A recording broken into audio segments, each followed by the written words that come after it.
Morning, folks. This morning I'm going to quickly try and show you often missed loot on Lighthouse. Now, I got the spawn next to the GPU. Everybody runs for the GPU, but a house often missed. This is a house we start affectionately called Granny's house. You want to go inside this house, and the main reason is next to the bed can be a valuable spawn. And in this little bed case, whatever you want to call it, bookcase, can also be an intel spawn. I've twice picked up intel there. Then, of course, everybody knows the infamous GPU house. You want to check this room. As you can see, Iridium. I'm doing this in offline mode just to show you. GPU can spawn there. And check the other rooms. Sometimes there can be valuables, etc. in the rooms. Although a lot of people dash. Excuse me. A lot of people dash in and out. What they do forget to check is this shelf. This shelf can be a gold spawn. And what you want to do is you want to run down this road. Once you get a little bit further down, you want to take a right turn into the bushes. You're still wondering, well, where am I going now? Now, in the amount of times I've missed this before I started looting it was insane. But the back of this van can spawn Aisas, Vertexes, etc.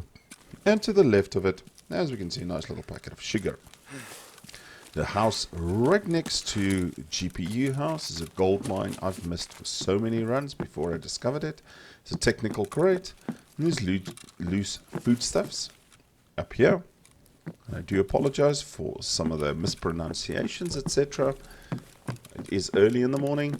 A duffel. And we know duffels can spawn GPUs, etc. So you want to check the house, and there's also a jacket. Now, this is the infamous Hillside house. I happen to have the key. So if you've never seen what's in the house, you haven't seen a streamer or anything, there's a jacket. It can be a gold spawn on that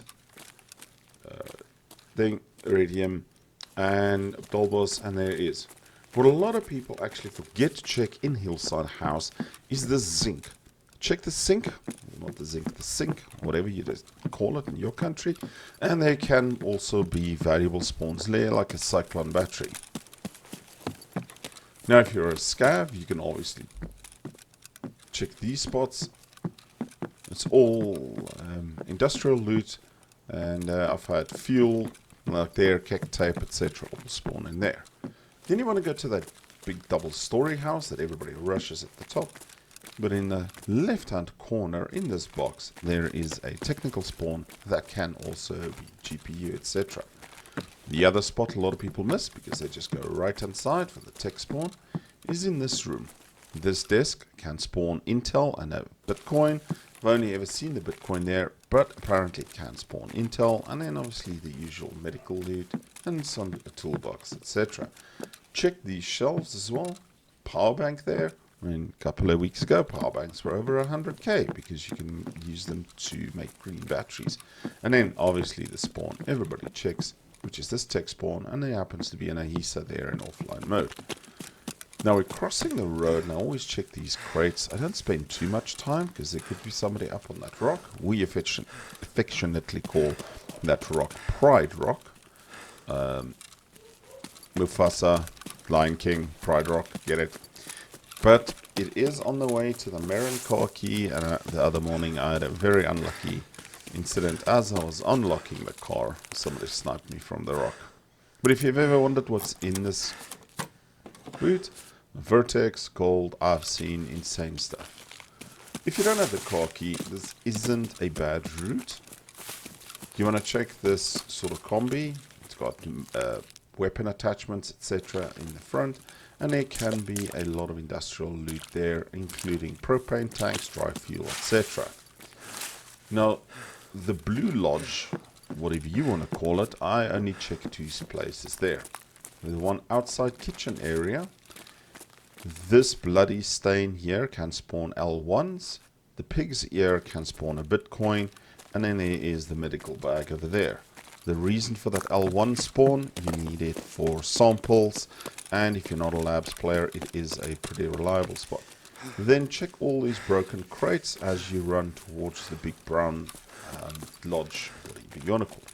Now everybody runs for the guy in the pool, but check this broken crate, and then when you go up the stairs on your right, there's another crate. Both can spawn valuables. Obviously, guy in the pool, everybody knows that's a valuable spawn right there. He had some iridium, but again, I'm doing this in offline mode. People skip this pool room, and I've seen iridium, etc. on the shelves here as well. So don't skip this pool room. Don't look just at the normal spots. And then the garage. On my offline run, there was a tank battery there, propane. It's a valuable spawn on that area there. And then front, sometimes there's good industrial loot, like you saw there. There was thermite there. Now, an unknown spot that I only discovered recently is this outside. This is a safe, same as, for example, in Sanator's house, the blue area, the blue safe type thing, and can spawn valuables. And then that table is a Bitcoin spawn, I believe. I've never seen it. Coming down on the highway, you've got this broken crate by this bus, and that can also be a valuable spawn, including the infamous military corrugated tubes. Now, if you're on your way to extract on this side and you still have some backpack space left, check the back of this truck.